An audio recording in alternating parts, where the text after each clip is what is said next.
On s'attendait à des échanges beaucoup plus lisses. Kamala Harris et Mike Pence ont effectivement respecté hier soir les codes des débats télévisés. Lors de ce premier face-à-face des colistiers, les échanges étaient très consensuels, à l'opposé, en tout cas du match jugé chaotique entre Donald Trump et Joe Biden. Pourtant, les sujets de tension ne manquaient pas, à commencer par la gestion de la crise sanitaire. Écoutez. The American people have witnessed what is the greatest failure of any presidential administration in the history of our country.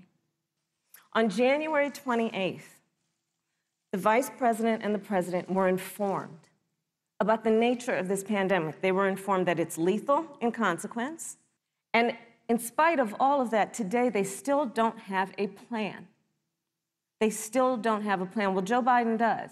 We're going to have a vaccine, Senator, in record time, in unheard of time, in less than a year. The fact that you continue to undermine public confidence in a vaccine, if the vaccine emerges during the Trump administration, I think is unconscionable.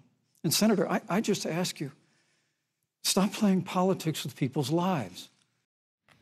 On va aller plus loin avec vous, Armel Charrier. Bonjour Armel. Bonjour Elisabeth. C'est presque absurde, mais on a quasi le sentiment, après avoir vu ce débat, que les deux colistiers, les deux tickets ont remonté le niveau du débat, alors qu'au final, ils n'ont fait que respecter les codes.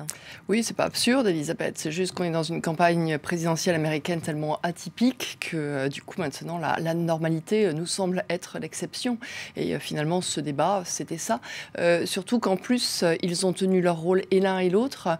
Mike Pence a l'habitude de débattre. C'est un homme qui a fait toute sa carrière en politique. C'est un conservateur très classique. Et du coup, quand il a pris la parole, il avait les arguments de Donald Trump, mais avec la pédagogie explicative. Donc, on comprenait qu'est-ce qu'il voulait dire et jusqu'où est-ce qu'il voulait amener. Par exemple, sur l'histoire du Covid, il a très bien répondu, vu de son côté, en disant on a pris des précautions puisqu'on a coupé toutes les frontières avec la Chine et on a évité ainsi des propagations de pandémies sur le territoire. On l'a senti convaincant aussi sur les questions économiques. On l'a senti convaincant sur la question du gaz de schiste, par exemple, qui est classique chez un républicain. Alors, il n'a pas emporté effectivement d'autres cœurs, peut-être, que ceux qui votaient déjà pour Donald Trump. Et c'est la problématique de ce débat. C'est parce qu'il faut quand même arriver à arracher des voix.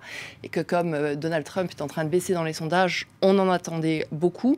Mais oui, vous avez raison. De la part de l'un comme de la part de l'autre, on est allé sur des arguments. On avait déjà vu Mike Pence à l'œuvre en 2016. C'est vrai que l'attention était peut-être un peu plus focalisée hier soir sur Kamala Harris, qui est entrée dans l'histoire. C'est ce qu'avait dit Joe Biden la veille. Il attendait ce moment avec impatience. Elle a réussi son rendez-vous ?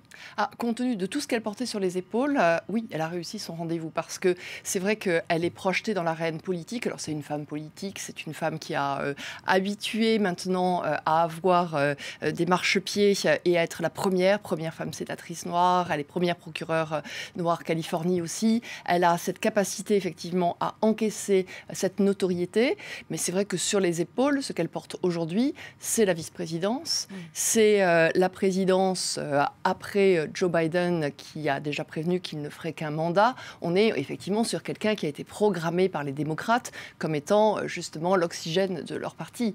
Et on la sent effectivement convaincue, on la sent convaincante. Elle avait aussi le fait qu'elle soit un peu la seule pétillante de tout ce quatuor, si on met les présidents aussi. Elle s'est exprimée très clairement sur les questions qu'elle devait porter, c'est-à-dire qu'elle devait porter la question raciale, qui est vraiment le couperet en ce moment aux États-Unis. Elle l'a fait, elle a parlé effectivement de George Floyd, elle a parlé du fait qu'il fallait faire une école de formation pour les policiers, qu'on ne pouvait pas rester en cet état-là. Elle a parlé de l'Obamacare, elle a défendu les arguments sur l'Obamacare.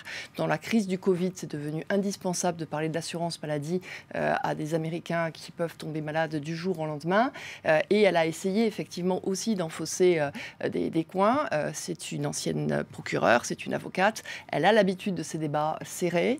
Et donc finalement, elle s'en est bien sortie. Donc on ne peut pas dire que ce soit un débat époustouflant, mais comme vous l'avez souligné, Elisabeth, au moins c'est un vrai débat politique.